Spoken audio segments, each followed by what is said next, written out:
కోలీవుడ్లో డిఫరెంట్ సినిమాలకు care of address అనే డైరెక్టర్ రాజు మురుగన్ డైరెక్షన్లో శశికుమార్ గారు యాక్ట్ చేసిన మూవీ ఇది.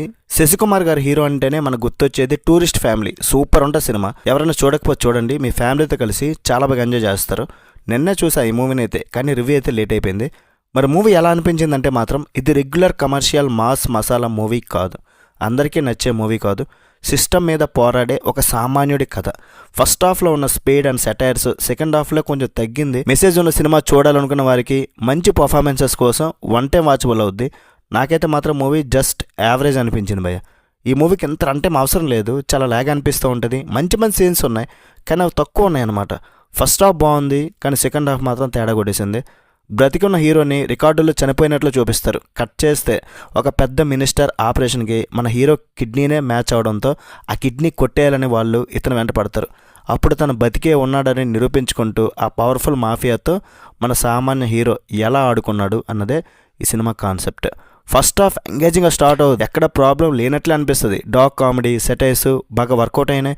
సిస్టమ్ మీద కరప్షన్ మీద వచ్చే డైలాగ్స్ కానీ ఒక సామాన్యుడు గవర్నమెంట్ ఆఫీసుల చుట్టూ తిరిగే కష్టాలను చూపిస్తూనే మనల్ని ఆలోచింపజేసేలా ఫస్ట్ హాఫ్ని బాగానే డీల్ చేశారు. కానీ ఇంటర్వెల్కి వచ్చేసరికి సెకండ్ హాఫ్ మీద విపరీతమైన క్యూరియాసిటీ పెంచారు, కానీ సెకండ్ హాఫ్ మాత్రం తేడా కొట్టింది. ఫస్ట్ హాఫ్లో ఉన్న ఆ సెటైరికల్ టోన్ మెల్లగా మిస్ అయిపోయింది. సినిమా పూర్తిగా హెవీ ఎమోషనల్ మెలో డ్రామాగా మారిపోయింది.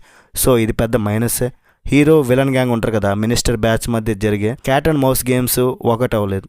మెసేజ్ గట్టిగా ఇవ్వాలని విపరీతంగా సాగదీస్తారు. అయితే ఎమోషనల్గా కనెక్ట్ అయ్యే ఆడియన్స్కి మాత్రం ఈ సెకండ్ హాఫ్ నచ్చే అవకాశం ఉంటుంది అనమాట. ఫైనల్గా రెగ్యులర్ ఆడియన్స్కి కొంచెం కష్టం. సీరియస్ సెటైరికల్ సినిమాలు ఇలాంటివి ఇష్టపడే వాళ్ళకి కొంతవరకు నచ్చొచ్చు, కానీ ఎమోషన్ మరీ ఎక్కువ అయిపోయింది. శశికుమార్ గారు అతనికి ఉన్న ఫాలోయింగ్ వల్ల ఈ సినిమాకి డీసెంట్ కలెక్షన్స్ వచ్చాయంట తమిళనాడులో. సో ఇది సంగతి అనమాట. Production values and performances technical values అన్నీ కూడా ఓకే, పర్లేదు, బాగానే అనిపించినాయి. కానీ బ్యాక్గ్రౌండ్ స్కోర్ అండ్ సాంగ్స్ మాత్రం కొంచెం వీక్ అనిపించింది. తెలుగు డబ్బింగ్ అంతగా ఏం లేదు. మరి ఓవరాల్గా రేటింగ్ ఇవ్వాలంటే మాత్రం 2.75 అవుట్ ఆఫ్ 5. రివ్యూ నచ్చిందా? అయితే ఒక like, share, subscribe. Next video మళ్ళీ కలుద్దాం. Bye bye. జై హింద్.